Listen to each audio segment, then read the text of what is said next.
Olá pessoal, por aqui Tatiane Coda e mais um ponto de vista para vocês. E hoje, quinta-feira, dia 30 de novembro de 2023, encerrando aí o nosso mês de novembro e quase encerrando o nosso ano de 2024. E hoje, como eu havia avisado antes, nós iremos fazer uma reportagem diferente, um jornal diferente, onde eu irei trazer as notícias locais, nacionais, internacionais, mas o nosso foco principal é o nosso documentário, a nossa reportagem especial do dia. E hoje eu tenho um tema super especial para compartilhar com vocês, um tema muito importante, muito atual e que, se as pessoas tiverem dúvida, podem aproveitar para tirar dúvidas sobre esse tema que eu vou falar hoje, que é sobre os refugiados, migrantes e imigrantes e suas diferenças e também sobre os seus impactos no mundo. Seja bem-vindo ao nosso ponto de vista, que começa agora.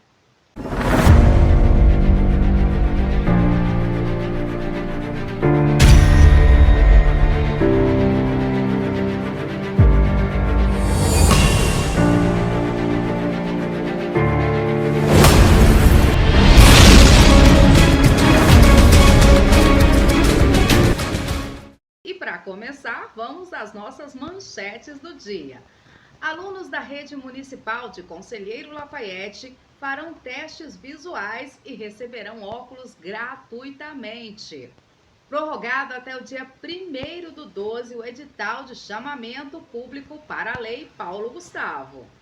Governo de Minas lança emergência MG 190, 197 e 193 poderão ser acionados via internet. Notícias sobre a guerra entre Israel e Hamas. Confira também a previsão do tempo para Conselheiro Lafaiete e toda a nossa região. Alckmin afirma que governo voltou a mirar taxação de compras internacionais de até $50. Alckmin reforçou que não há decisão sobre o tema. No entanto, ele defende a medida. Lembrando que você pode seguir também o nosso ponto de vista nas redes sociais, Instagram e Facebook. Agora a gente está com um grupo também no Facebook, Ponto de Vista. Você pode deixar a sua contribuição com fotos, filmagens, notícias, informações. Lembrando que todas as notícias serão verificadas antes de serem divulgadas. E também mandar a sua opinião, o seu ponto de vista, compartilhar e ajudar com que o nosso ponto de vista cresça cada vez mais e que a informação, o conhecimento, a verdade e as boas notícias, as notícias de uma forma geral, possam chegar à maioria das pessoas. Sejam bem-vindos ao nosso ponto de vista.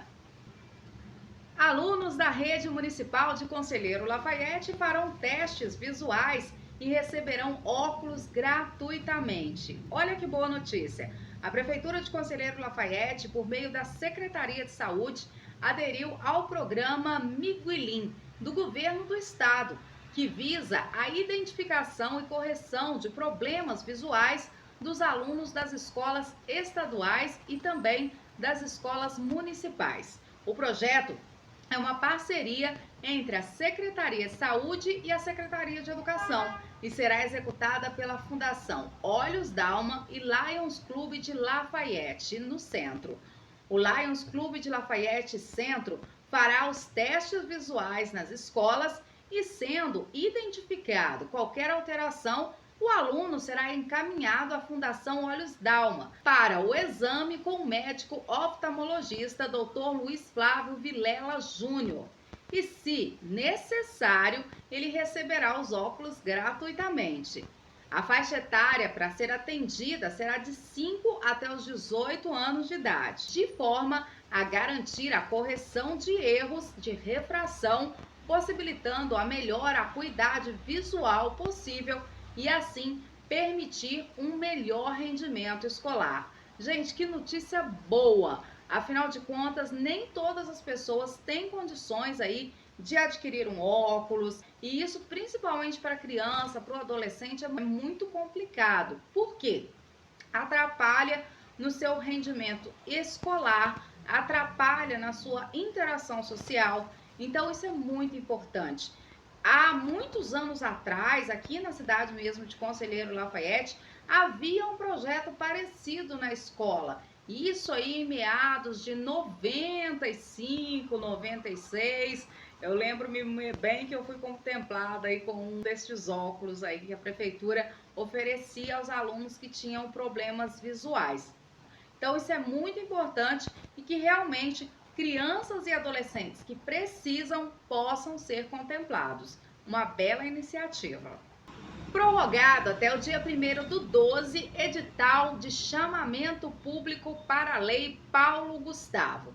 A Secretaria Municipal de Cultura de Conselheiro Lafayette decidiu pela prorrogação do prazo de inscrições de projetos da Lei Paulo Gustavo até as 23h59 de sexta-feira, dia 1º do 12 de 2023, atendendo à solicitação de alguns candidatos que não conseguiram obter a CND municipal devido à instabilidade no sistema. Criada para minimizar os impactos sofridos no setor cultural pela pandemia, a Lei número 195, de 8 de julho de 2022, carrega o nome do ator Paulo Gustavo, que foi vitimado pela Covid-19 no mesmo ano. A referida lei prevê o repasse de 3,86 bilhões a estados e municípios e ao Distrito Federal. A criação desta lei teve como principal motivação a crise econômica vivida pelo setor cultural como consequência do contexto de pandemia. E antes que as pessoas falem, né, que já está dando dinheiro público para o povo fazer a festa. Gente, um país sem cultura, um país sem arte, é um país sem vida.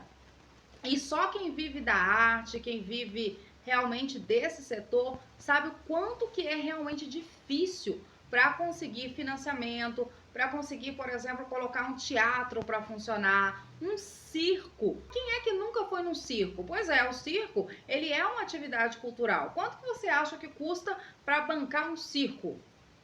A gente não está falando de um circo de Solé, a gente está falando de um circo comum, que às vezes a pessoa tem que pagar lá os funcionários, a lona, toda aquela infraestrutura que alegra tantas pessoas. O próprio teatro em si, o aluguel do teatro, pagamento dos atores, tudo isso gera um custo, transporte, alimentação. E, gente, é tão bom a gente ir no teatro, um cinema, assistir um filme, ir a um circo, ir a um festival de dança. Então, quem trabalha com a arte, quem trabalha com essa parte de público, ele sabe dos gastos que tem. Então, não é um dinheiro desperdiçado, não é um dinheiro que é jogado fora, ao contrário. Imagina um povo que não tem acesso nenhum à cultura. O nosso país, infelizmente, ainda é um país em que a cultura está num nível muito baixo. As pessoas não têm acesso, é muito caro. Eu posso perguntar para você que está aí do outro lado, quantas vezes você conseguiu ir a uma peça de teatro? Quantas vezes no ano você conseguiu ir a um cinema, ver um filme no cinema? Ou quantas vezes você pôde ir ouvir, né, uma orquestra sinfônica? Quantas vezes você foi ao circo e pôde levar os seus filhos para se divertir? São perguntas que a gente deve se fazer antes de questionar a questão de leis como essa, que querem realmente incentivar a questão de quem cria cultura no país. E eu vou dizer para vocês a verdade, muito dessa renda que vem, a gente vê aí essa 3,86 bilhões, é para todo o Brasil. Isso aí é para dividir entre estados, municípios. Pensa no tamanho do nosso país. Às vezes, para fazer uma peça de teatro é um custo absurdo. E não é possível. A gente sempre acaba tendo que ter aí alguma coisa incluída aí da iniciativa privada ou do bolso das próprias pessoas que acabam bancando aí esse tipo de arte, né? A arte custa caro, infelizmente. mas é bem interessante aí que dê certo e que não haja aí a questão da corrupção, que esse que é o grande problema, quando há desvio dessas verbas para outros fins que não sejam culturais. Vamos à previsão do tempo para a nossa cidade de Conselheiro Lafaiete, saber como é que vai ficar aí no nosso site do IMET, o Instituto de Meteorologia, que eu vou passar para vocês aí agora, já tá na tela, já tá com vocês. E o nosso prognóstico é laranja, gente. Olha só, perigo para chuvas intensas. Quem tá podendo ver aí na imagem que eu tô mostrando agora, aqui na parte de Minas Gerais, nós vemos bem pertinho aqui de Belo Horizonte, abaixo aqui, a gente não tá vendo a palavra Conselheiro Lafaiete, tá? Mas a gente sabe onde fica a nossa cidade.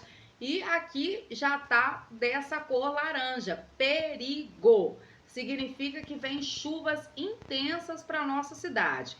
Ou seja, nada de sair de casa sem o guarda-chuva. As chuvas, elas estão vindo rápidas, fortes e às vezes são pancadas assim que são complicadas. Então, tome bastante cuidado e não saia de casa sem o guarda-chuva. Agora a gente vai conferir como vai ficar a previsão do tempo nos próximos dias para Conselheiro Lafaiete.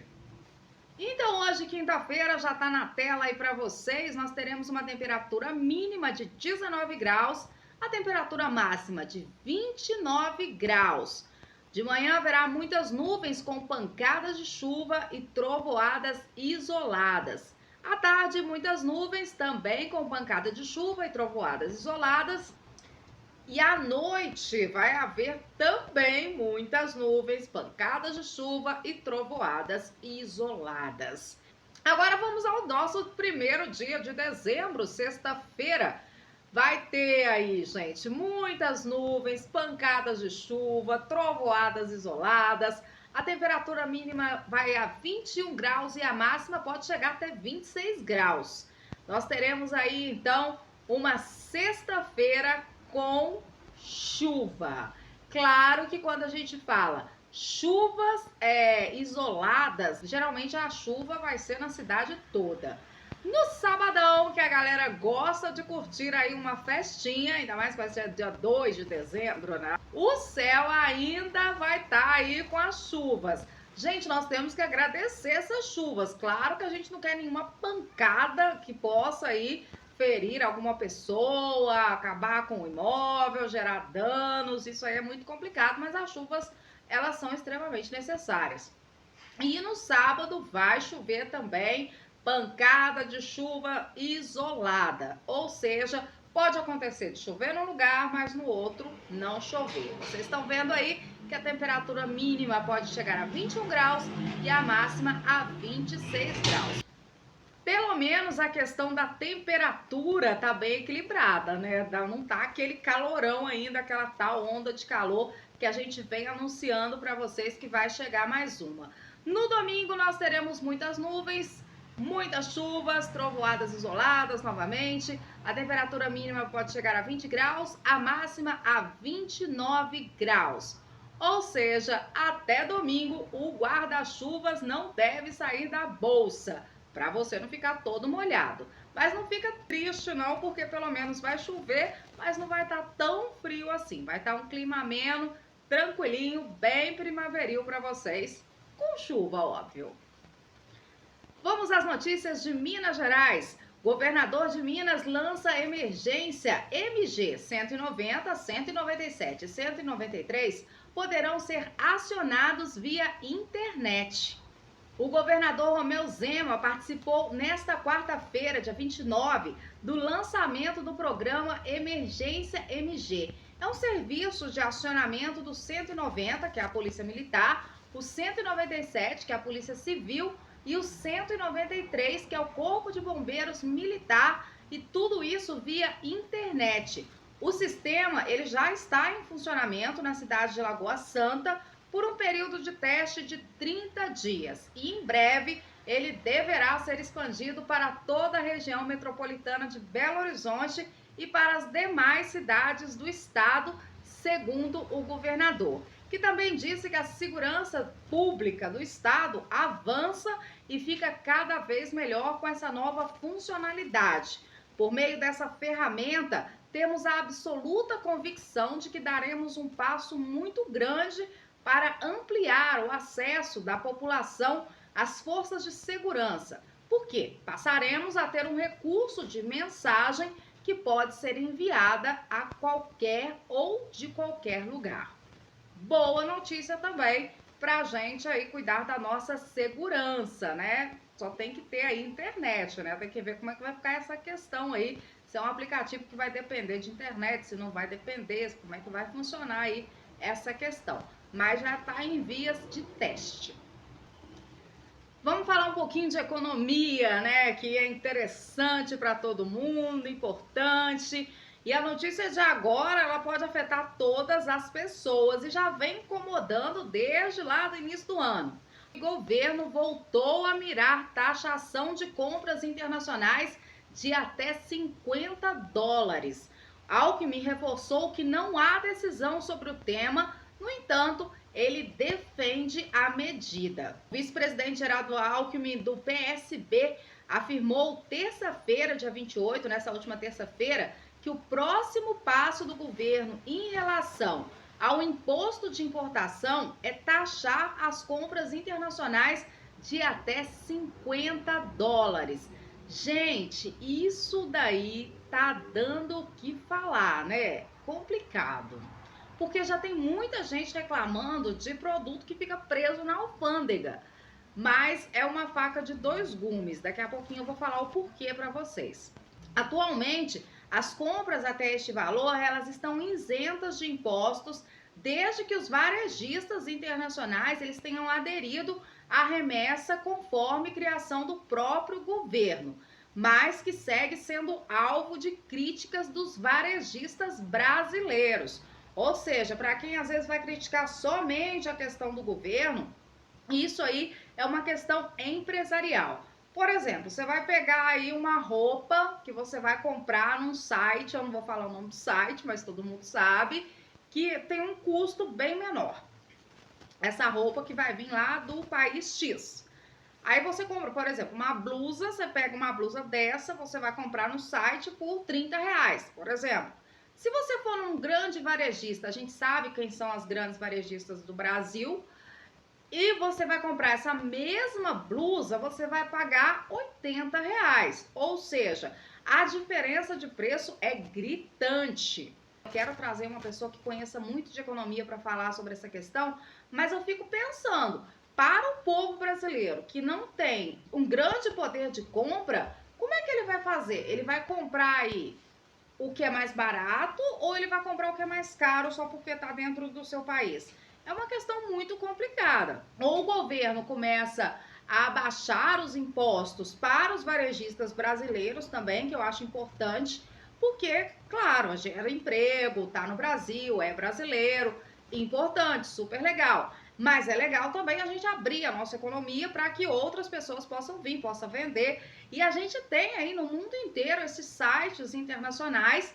A gente sabe muito bem, quem nunca comprou aí nesses sites, né? Todo mundo já comprou alguma coisinha.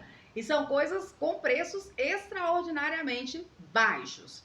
Mas nesse caso, o governo quer passar a taxar. E ele está sendo realmente cobrado por essas redes varejistas. São as grandes varejistas, pelo menos na questão do vestuário. Então, gente, essa questão dessa taxação, ela é justamente por isso, essa pressão que o governo vem sofrendo. Até porque com esse aumento dessas vendas na internet, as vendas físicas, elas caíram extraordinariamente, elas caíram muito. Tanto que as próprias pequenas empresas físicas ou médias empresas, elas também acabam migrando para a internet. Mas elas não têm como competir com essas redes internacionais, que a gente sabe muito bem qual é. Fica muito difícil competir. Você que está aí, você compra em lojas da internet, você compra nesses sites, nesses aplicativos, onde você vai encontrar diversos produtinhos, né? Agora é complicado. Já pensou, você compra lá o seu produto que veio do país X e ele simplesmente agarra na alfândega. E o pior, a taxa que a alfândega cobra muitas vezes é o dobro do valor do produto que você comprou. Você compra lá um produto de 100, a alfândega vai lá e te cobra 150. Claro que você não vai pegar esse produto, ou seja, é um tema que a gente precisa realmente discutir, precisa conhecer essa questão de economia, o porquê que está acontecendo, por que está rolando, o que vai ser, como é que vai ser. Grandes lojas ou lojas em geral compram grandes coisas. E o que estava acontecendo era o quê? Muitas pessoas jurídicas estavam usando o nome de pessoas físicas para fazerem compras mais baratas nestes sites.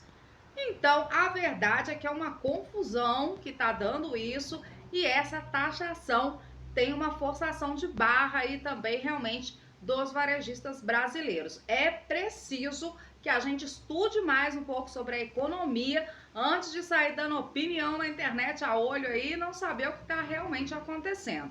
Mas é algo que provavelmente vai acontecer, e se eu não me engano, já está acontecendo, ou então tem gente aí falando que a alfândega tá prendendo coisa que vem internacional, sim, e tá taxando. O que você acha dessa questão dessa taxação?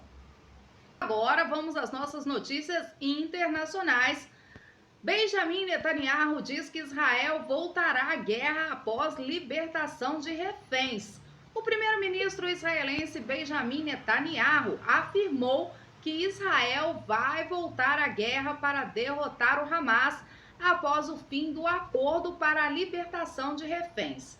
Netanyahu disse que os principais objetivos da guerra são eliminar o Hamas, levar todos os reféns para casa e garantir que o enclave nunca mais volte a ser uma ameaça para Israel.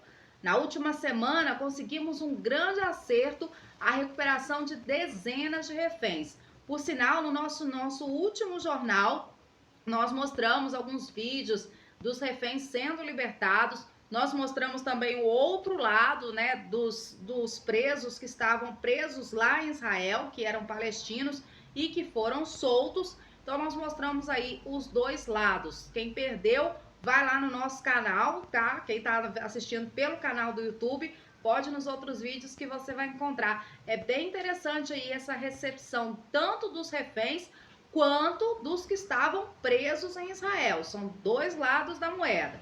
Há uma semana isso parecia inimaginável, mas conseguimos, segundo Netanyahu, que afirmou em vídeo nas redes sociais. Por falar em vídeo nas redes sociais, gente, eu vou mostrar alguns vídeos para vocês também, vou colocar aí para vocês agora, mais vídeos de reféns que foram libertados, mais vídeos de palestinos também que reencontraram a família após as prisões, e ainda continua nas redes sociais uma grande comoção por ambos os lados, o lado palestino e o lado israelense. A gente aqui tem a missão apenas de dar a notícia dos dois pontos de vista. Como eu digo, é importante que todos os pontos de vista sejam analisados. Infelizmente, essa guerra entre Israel e Hamas não está mais atingindo somente a faixa de Gaza. Hoje nós temos o norte de Israel, que está aí em um combate bem complicado com o pessoal do Líbano, que é o Hezbollah do Líbano, e também a Cisjordânia, que eu comentei também alguma coisa no nosso jornal de segunda-feira. Falei para vocês sobre essa questão de que a Cisjordânia não é comandada pelo Hamas, então estão acontecendo sérios problemas. Hoje mesmo nós tivemos um vídeo nas redes sociais onde, infelizmente, uma criança de 9 anos morreu com um tiro de, né, vai se dizer, né? Mas é uma coisa muito complicada, né? São vídeos que a gente não vai mostrar aqui para vocês, eu mostro só alguns vídeos, mas para quem está questionando essa questão das fotos, dos vídeos, o que está acontecendo, eu vou deixar alguns links para vocês aqui no nosso YouTube. Eu sempre indico pessoas, eu tô com um entrevistado já para conversar com ele, que entende muito desse assunto, da questão da Palestina, da questão de Israel, da questão histórica, e é importante que ele, que tem mais propriedade para falar, converse isso com vocês, para que vocês possam entender um pouquinho. Mas ambos os lados têm aí a sua própria explicação, tem aí a sua própria visão. E cada dia que a gente vê esses vídeos, realmente fica chocado. Ah, usa de escudo, não usa de escudo, mata criança, não mata criança. Quando a gente fala de criança, já fica uma coisa muito complicada. O mundo ficou muito chocado ao saber que crianças estavam presas em Israel, por exemplo. Mas, ao mesmo tempo, o próprio governo de Israel, os próprios israelenses, chamam aí tanto crianças quanto esses adolescentes de terroristas, porque eles realmente atentaram à vida de outras pessoas. Não conseguiram a realização final, mas houve aí a tentativa, segundo o governo de Israel. A mesma coisa a gente fala aí da questão palestina, que vem acusando Israel de estar se apropriando das terras e também de estar criando aí o apartheid, né? De estar querendo realmente dizimar o povo da Palestina e colocando a questão dos colonatos, ou seja, são colonos, coisa que hoje em dia realmente não era para existir. A gente não está numa época de colonização, é um absurdo hoje, mas isso infelizmente acontece. E agora com essa questão da Cisjordânia, com essa questão de todos os refugiados, é muito importante a gente conhecer muito a fundo essas questões para que a gente possa não só formar uma opinião, mas conhecer melhor a história. Porque a história pode ser longe de nós, mas ela acaba nos impactando e você vai saber disso na reportagem de hoje, no documentário, no que eu vou falar para vocês agora, porque chegou a hora da nossa grande reportagem, do nosso grande documentário do dia, momento de aprendizado de hoje. Fica aí, porque eu trago para vocês agora a grande reportagem do dia.